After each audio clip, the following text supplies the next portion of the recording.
Hello guys, स्वागत है आप सभी का शिव ओम क्लासेस के ऑनलाइन प्लेटफॉर्म में। अब हमारे को बताना है दुष्कर्म के अंदर कौन सा समास है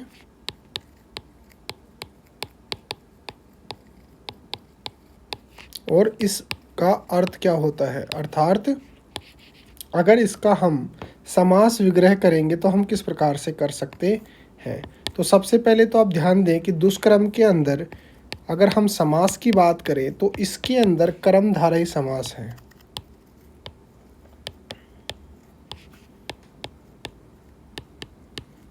अब बात आती है कि इसके अंदर कर्मधारय समास है तो कर्मधारय समास की परिभाषा क्या होती है।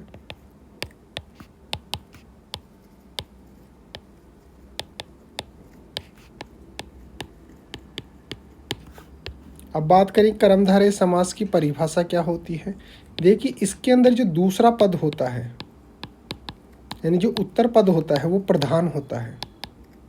एक तो ये विशेषता होती है और एक इसके अंदर ये होती है कि जो पहला पद होता है, जो पूर्व पद होता है, पहला पद जो होता है वो विशेषण होता है, वो किसी चीज़ की विशेषता बताता है, तथा दूसरा पद जो होता है वो विशेष्य होता है, अर्थात एक तरीके से संज्ञा होती है।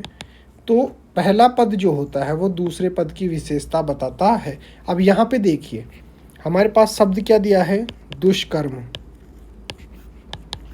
तो ये कर्म जो है दूषित, अर्थ क्या हो गया, दूषित हैं जो कर्म।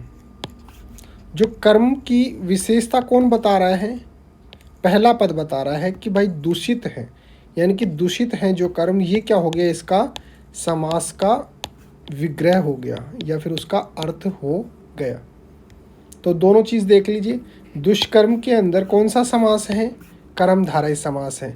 कर्मधारय समास के अंदर क्या होता है, जो दूसरा पद जो होता है वो प्रधान होता है और एक विशेषता ये होती है कि पहला पद विशेषण होता है और दूसरा पद विशेष्य होता है, संज्ञा होता है। यानी कि पहला पद जो होता है वो दूसरे पद की विशेषता बताता है। अब बात करें कि इसका समास विग्रह क्या होगा। दुष्कर्म का समास विग्रह होता है दूषित है जो कर्म। ये इसका क्या हो गया, समास विग्रह हो गया। इस प्रकार से हम इसका अर्थ और कौन सा समास है ये बता सकते हैं। तो बने रहिए शिव ओम क्लासेस के ऑनलाइन प्लेटफॉर्म के साथ। मिलते हैं अगले टॉपिक के साथ। Thank you so much.